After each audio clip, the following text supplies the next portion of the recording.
Hello Pisces, welcome back if you're a returning subscriber. Thank you for coming. If you're new to the channel, welcome. Hope you enjoy the reading.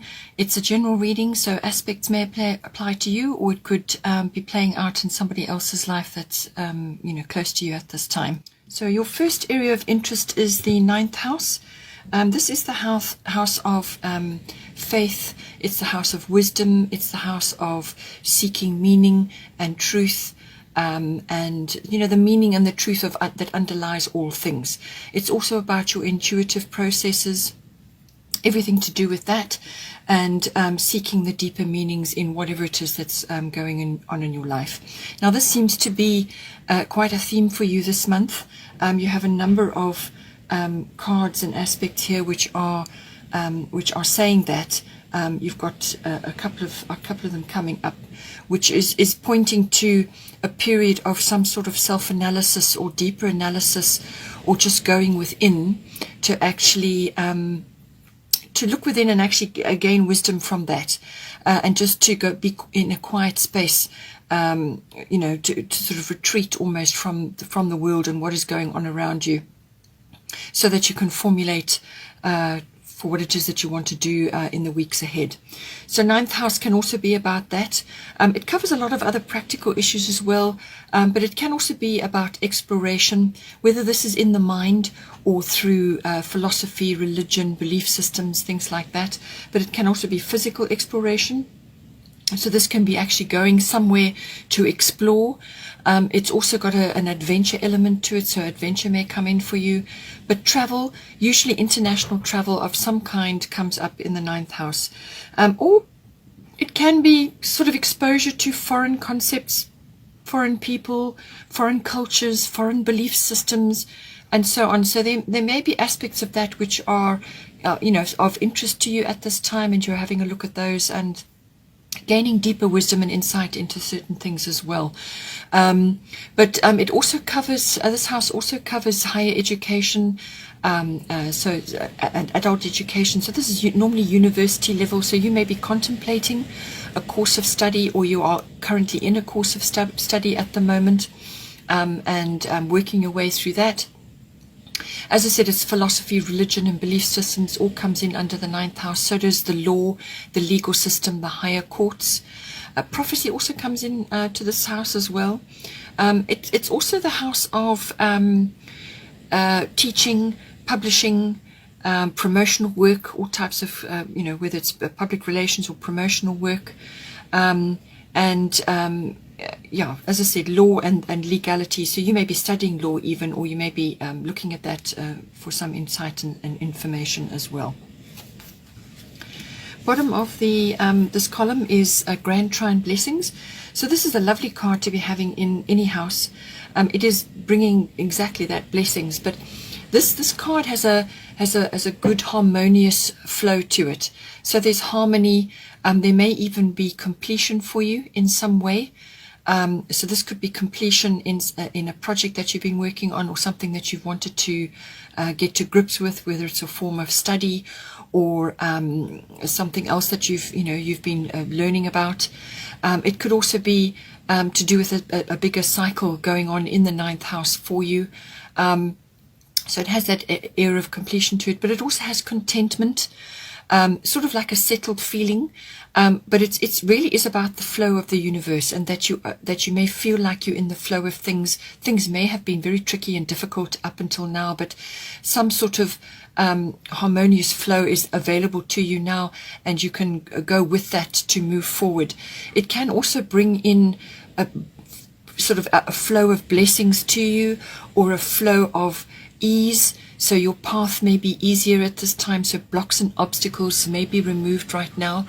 And also just a feeling of going with the flow. But it's almost like doors opening.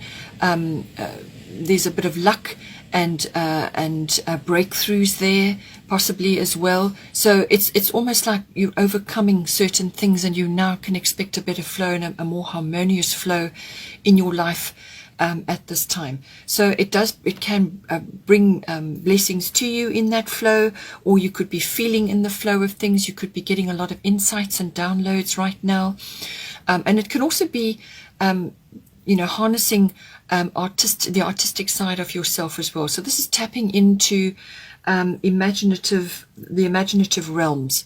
So this can be whatever is your forte, or whatever it is that you like to focus on, whether it's poetry or writing or the arts in general. Could be artistic ability as in drawing and painting, or just some other artistic endeavor. But it's got a very creative flow to it. It's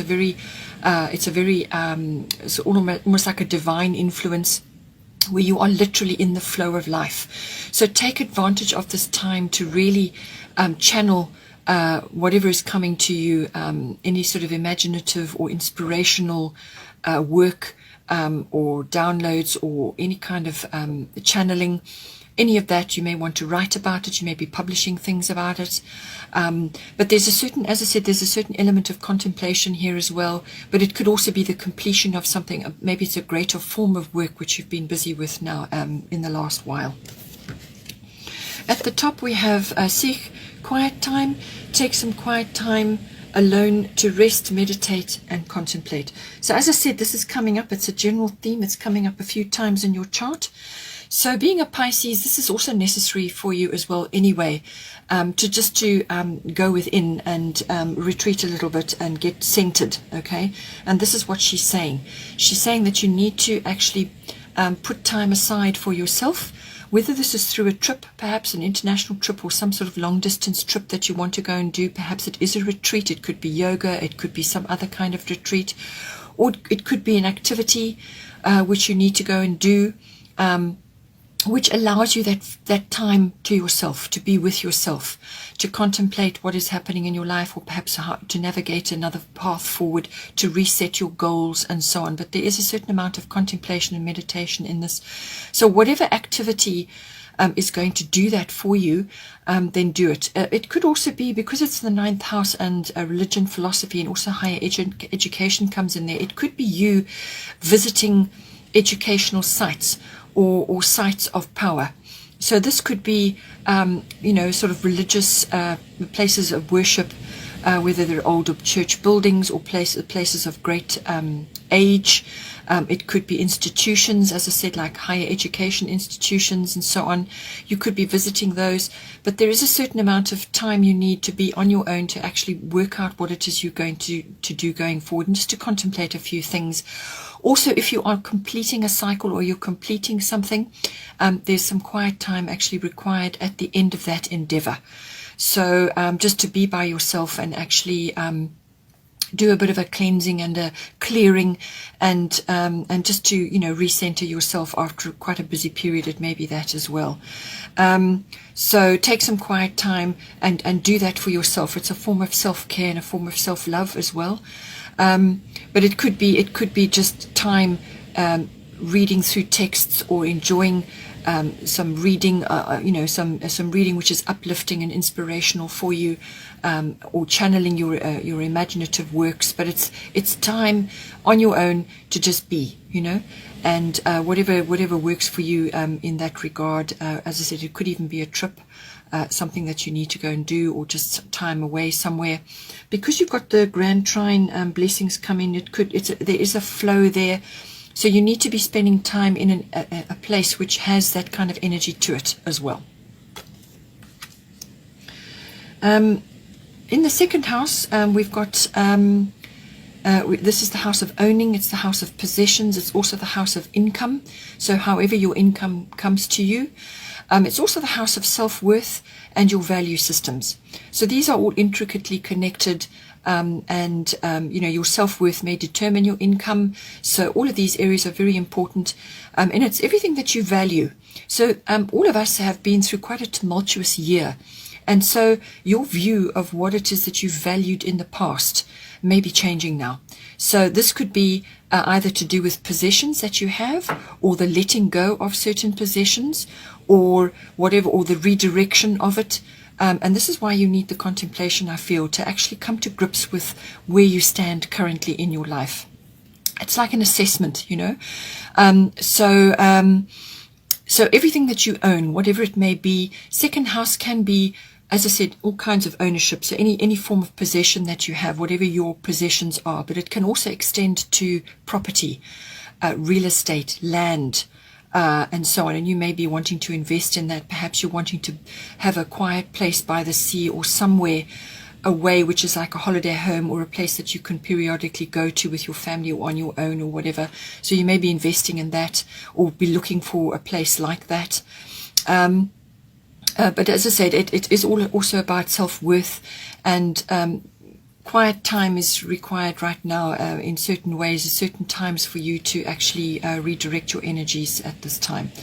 So everything to do with the second house, but it is a money house, so you can't escape that. So your form of incomes may also be under review at this time, or you may be receiving inspiration in that regard. And this comes from the quiet time. Inspiration, because then you can hear the wisdom, you can hear your inner wisdom, and you can feel the downloads, and you can actually receive the ideas and start manifesting from those ideas.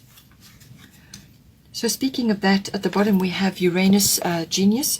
So Uranus is the god of change. Okay, so there is some change coming in for you in this house. So whether this is a quick unexpected change, or it is something that you are going to initiate, and it has really quite far-reaching implications, but normally Uranus is like a lightning bolt. So this could be a change, a very swift upheaval which comes for you, or as I said, you could be initiating this, and the impetus of it is very fast and sudden. Or it could be that you are actually having a realization or a perception change of something, or something is being revealed to you and you're now able to see a pattern, or something is going to be revealed to you which you couldn't quite see before, or you didn't, if you're receiving downloads at this time, during your ascension process, and that is coming up certainly for you, some things will now make sense, or you'll be able to see some things that you didn't notice before.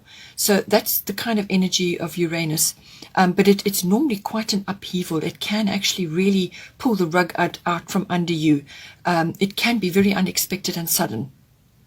So, but it could actually, as I said, just be purely mental and be a real, very serious, realization change or a perception change, or you could be a really brilliant idea which is going to come to you at this time, or you could just suddenly receive inspiration about what direction to take in this house.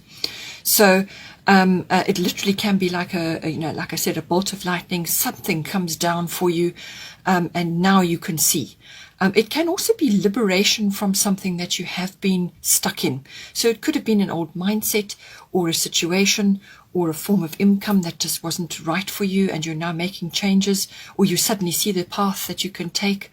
But you're going to be, you're going to be receiving this inspiration that's going to come to you. And from that, you will be able to make the necessary changes. But it could be very swift. So with Uranus, the motto is expect the unexpected. Okay, so something will be revealed to you, or a path, or something, some sort of upheaval. But always, Uranus will prepare you to move in your direction. So the change will come, and then you will be able to move in the direction which is meant for you, which is the purpose of this shift. Okay. But it's also about unconventional things. Uranus is normally rules Aquarius. So you could be going on an unconventional path, or you could have an idea which goes against the norm. And that's why it will be a successful idea, because you're thinking out of the box. Uranus can do that for you as well.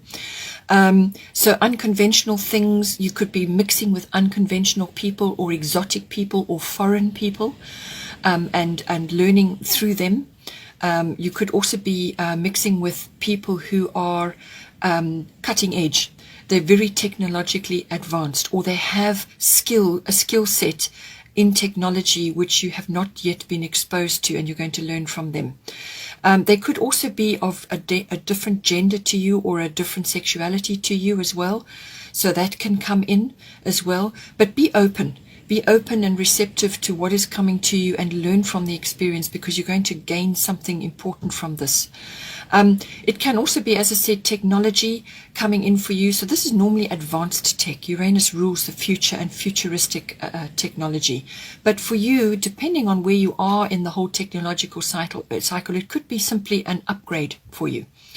But So from what you have been using to something else, or you could be going really quite advanced, or something, like I said, unconventional, something that's not known, very well known. But whatever it is, you're going to be able to use it in your second house. Now, this could be to create income for you, which is therefore going to affect what you value. So you could be, valuing different things, or you could be learning to value a new system of some sort. And therefore that affects your self-worth, because you manage to bring in a new idea, new realizations, new ways of doing things, new energy, and so on. But Uranus can do that. It's a very powerful sign, a very powerful planet, and it's the god of change. That is Uranus. But it can affect you in a number of ways, as I said, depending on where you are. But expect the unexpected with Uranus. Then at the top here we have Ostara, fertility. It is the perfect time for you to start new projects, access new ideas, and give birth to new conditions. So as I said, with Uranus, there's going to be new things coming in for you, whether it's something, of course, a technological aspect, or it's a new way of making money, or you're harnessing something. It could be a realization, it could be a brilliant idea, but you're harnessing the genius within. We all have the genius within. So you're harnessing that in some way, shape, or form, and you're going to use it in your second house. And Ostara is saying this is a very, very good time for you to be redirecting your energy, and Uranus is going to help you shift with that. It's going to create circumstances in which you will be, literally moved in that direction. So new ideas, new projects, new concepts, new way of doing things, planting seeds. This is a very fertile time for planting new things which will bear fruit later. So think about that, see which way it's coming for you. Normally with Ostara, this is where Easter comes from. And that's why we have the bunny rabbits and the daffodils and the Easter eggs and so on. So, we have already passed Easter, so this is probably more springtime if you're southern hemisphere, or if you are in the northern hemisphere, it's any time that the light is increasing for you. So you are in the northern hemisphere, you are getting, your light quotient in the day is rising. So it's coming for you at this time. It's a very, very good time for planting and, for actually starting new things. A fertile time, if you can think about that. So think about how you can apply that in your second house at this time. Then in the last area of influence, we have the 8th house, endings and beginnings. 8th house has been coming up a lot in everybody's readings this month. So we are in a time of transformation, and the 8th house is everything to do with transformation. You also have Pluto, transformative card, coming up for you as well. So with Uranus and Pluto often work hand in hand. So Uranus creates the shift, and then Pluto brings in further changes. But Pluto is longer cycle than Uranus, but nonetheless, the shift is going to be created for you. So some cycle or something in your life will draw to a close, and a new chapter will begin. So you can decide in what area that's going to come up for you. But normally the 8th house is everything to do with sexuality and the deeper meaning of that. It's about death, and that is not necessarily a physical death. It can be a symbolic death, as in the passing away of an old part of your life, or an old structure, or an old circumstance, or an old relationship, whatever it may be. But something is literally ending, and something new is beginning. And it can also cover birth or rebirth. So this, when it's birth, it can literally be a physical birth, but it can also be the birth of an idea.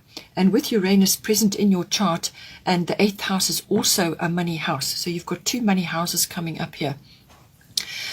Something long-term can be harvested at this time. So, but you may have to redirect your energies and shift your perspective, which is what the Uranus card is going to bring in for you, and Ostara with the fertility and doing new things.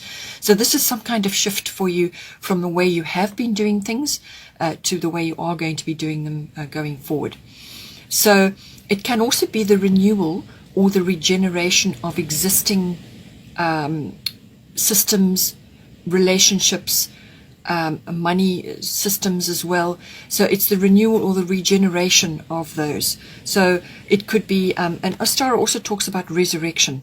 So it could be something that you used to do from the past, or something that worked for you in the past, maybe coming back again as in a cycle, and it could be an investment even, something like that.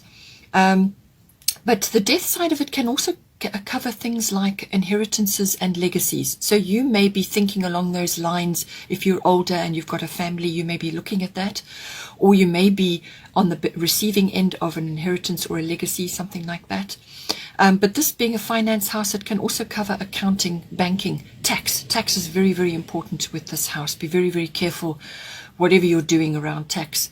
And it can also be about investments, insurances, sort of, the heavyweight finances, the long-term things, assets and so on, all of those. It can also be about handling other people's money and resources. This card is also about the nuts and bolts of when you merge with another, either in a committed relationship or in a partnership, like a business partnership. So it's the nuts and bolts of how you're going to put those two together. So everything about you and everything about the other person. The joining together of your material and your emotional resources. And if it's a relationship, as in a love relationship, a committed relationship, that can be everything to do with deeper sexuality as well, and the meaning of that between committed partners. So all of those aspects can come in under the 8th house.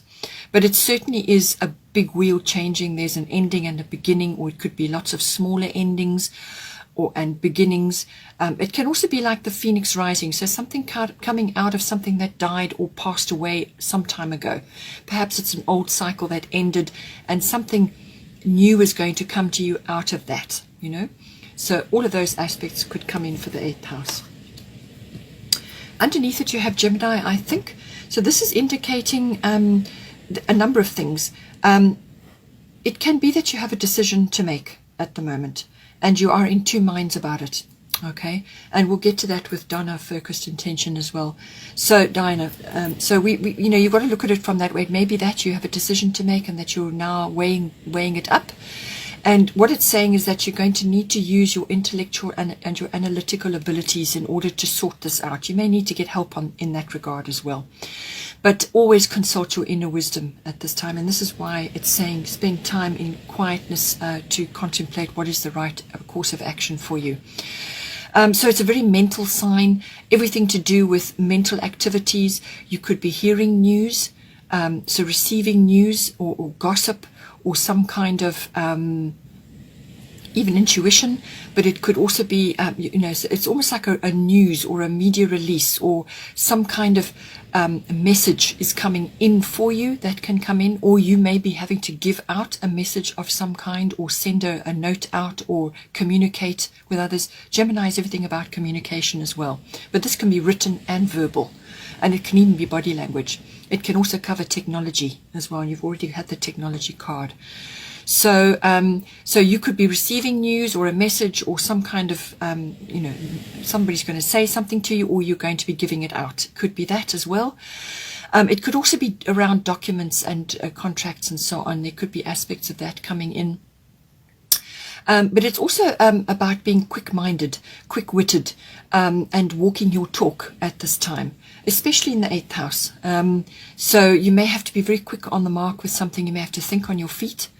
It also is about research and ideas and the exchange of ideas. That falls under the realm of Gemini as well. Media may come in, and being curious about lots of different things. So research, finding information out, learning about things, understanding things.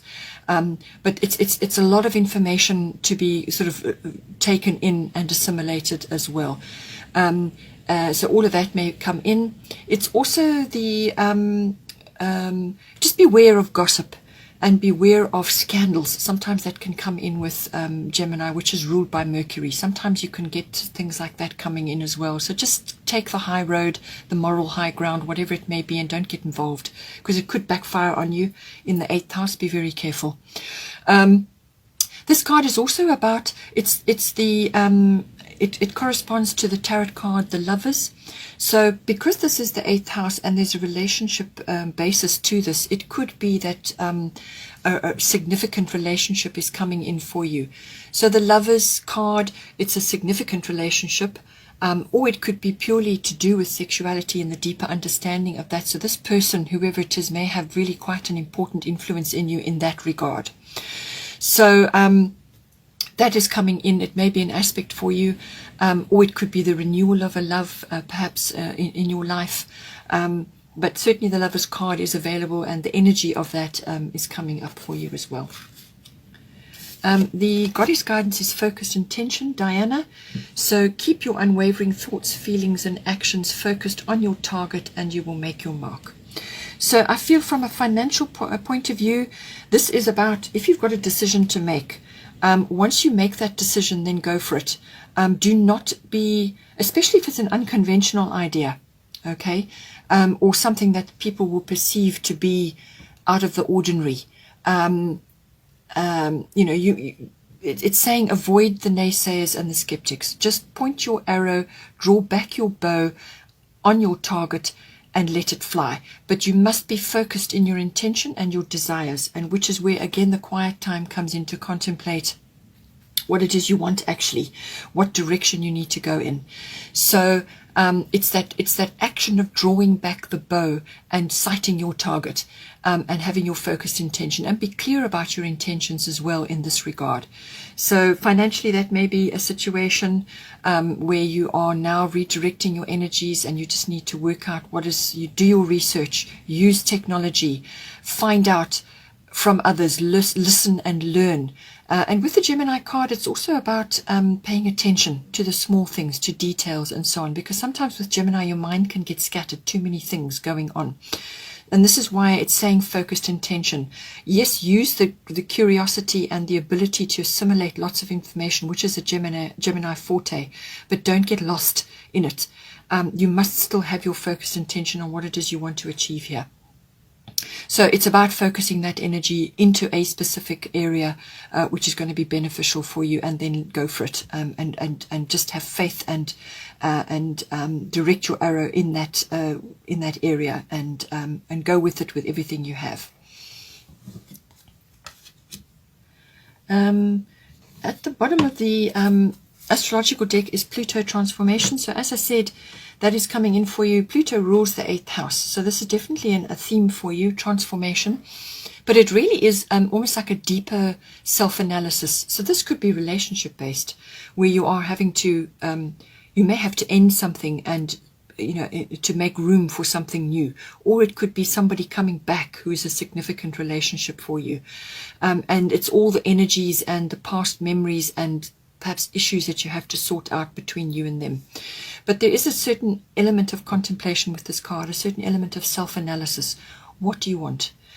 Where do you want to direct your energy? What is it that you are actually wanting to achieve, and what are your intentions at this time? So deeper self-analysis coming up. There could be issues of control coming up, or manipulation that can also come in with Pluto, which normally rules Scorpio. So all of those energies may be coming in, but it's a deeper energy. It's a very powerful energy, and it can bring huge transformational change for you. So you've got an opportunity for a life change here. But it can also bring in issues to do with tax. Monetary affairs may be uppermost in your mind. So I do feel there's a strong financial aspect coming in here for you. But it is far-reaching and deep. And so that deep self-analysis is required. You may be going through a bit of turmoil. There could be strong emotions around you at this time as well. But Pluto is about, in order to go in a new path, or if you've got a room full of furniture, it's too full, and there's a new piece of furniture, a beautiful piece of furniture which you would like to bring in, you have to remove something in order to bring that new piece of furniture in. So think like that. This is something that has to end in order for something new to come in. And so it's the contemplation around that, what it is that you need to change in order to bring the fresh energy, and move that forward, and move yourself forward at this time. And going with the contemplation theme as well, we have White Tara, sensitivity. You are becoming increasingly sensitive. Avoid harsh relationships, environments, situations, and chemicals. So what this card is saying is that you are on the path of ascension, and there are always going to be times where you need to just withdraw, retreat, go spend time, in contemplation, where you are actually listening to your inner self. You have to listen, and that is what meditation is actually. It's listening to yourself and your higher self. But you need to withdraw periodically as well, to just shut yourself off from other areas of influence, or other people are influencing you, and you just to avoid, clean out the chemicals in your home. Make sure your home is environmentally friendly, that you're eating properly, that, be careful with the medications that you may be taking. Try and supplement with more natural medicines, which perhaps are not going to be as harsh on your body. Look after your body, your vehicle, which is going to carry you through life. If you need to retreat, to have time alone, then you must do that. And just stay away from things that are triggering, whether it's a relationship or environment or too much media, and so on. And even though you have Gemini card coming in for you in the 8th house, which can be a bit of an overdose on media, it's saying that you need to balance this. So yes, you may need to do your research and spend time in those environments, but at every opportunity, retreat, withdraw, and spend time on your own just to contemplate and actually have a break, to give yourself a chance to listen, And so steer clear of anything that is triggering for you, whether it's a substance or an environment or a person or technology or media, whatever it is, just take time out periodically. Okay, Pisces, hope you enjoyed that. Please don't forget to like and share, or like and subscribe. And have a good month, and I will see you next time.